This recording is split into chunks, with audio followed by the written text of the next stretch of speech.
Korach is the name of the man. Korach is also the name of the Torah portion. Korach is also a particular aspect, a way of life, one that we all experience. In fact, one of the great sages remarks about this Torah reading that there is no such thing as an absolute Rasha and an absolute Tzaddik. There is no such thing as somebody who is utterly and thoroughly evil, and there's no person who has lived and walked on this earth that is utterly good. That we all have both components inside of us, that we are composite of both extremes all of the time. Korach, however, exhibits, at least in this Torah reading, despite that, only negative attributes. He's a relative, a cousin of Moses. And his complaint, his chief complaint against Moses, is that he should be entitled. What should be he entitled to?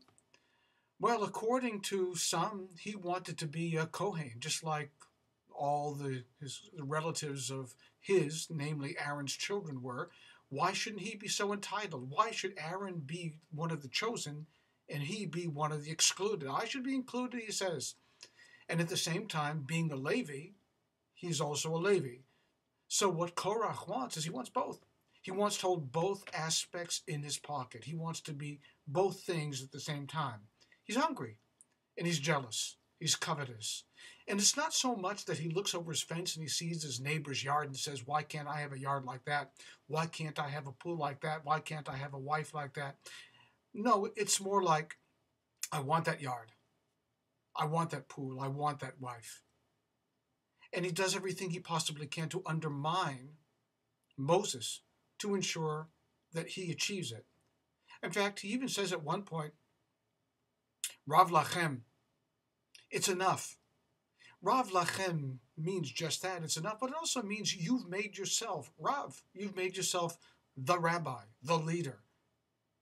How can you possibly do that to elevate yourself above me? And Korach, therefore, speaks to every one of us that is jealous. Korach speaks to the parts of us that are cold and don't want to see the warmth of another human being. In fact, that's what Korach's name means. It means ice. It means cold. He doesn't have pathos. He doesn't have empathy to be willing to say, you can have that too. That's fine. What you have can be yours, and that's fine. In fact, Pirkei Avot talks about machloket, talks about arguments that we have, and there are good arguments and there are bad arguments, says Pirkei Avot. What's the worst kind of argument that one can have?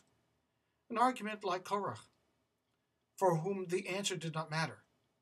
Unless the answer was, yes, I'll give it to you. Yes, it's yours. Yes, you deserve it and I don't deserve it. Unless that's the response, he doesn't want to know. Such a machloket, such an argument, has no basis in this world and has no goodness that inheres in it. Despite the fact that, as we cited at the very beginning of this, every person is a composite of good and bad, but yet it is that which we unleash that is given the biggest, loudest, fiercest voice. We have both evil and good inside of us. That which we allow to speak is that which we unleash. And the opposite of that is that which we quash, that which we quell inside of us. So if we unleash our demonic, covetous, nasty side, that means we're dampening the goodness in us. So we have to try very hard not to be like ice, not to be like Korach, but rather to have the good heart. And what, by the way, is Moses' response to Korach?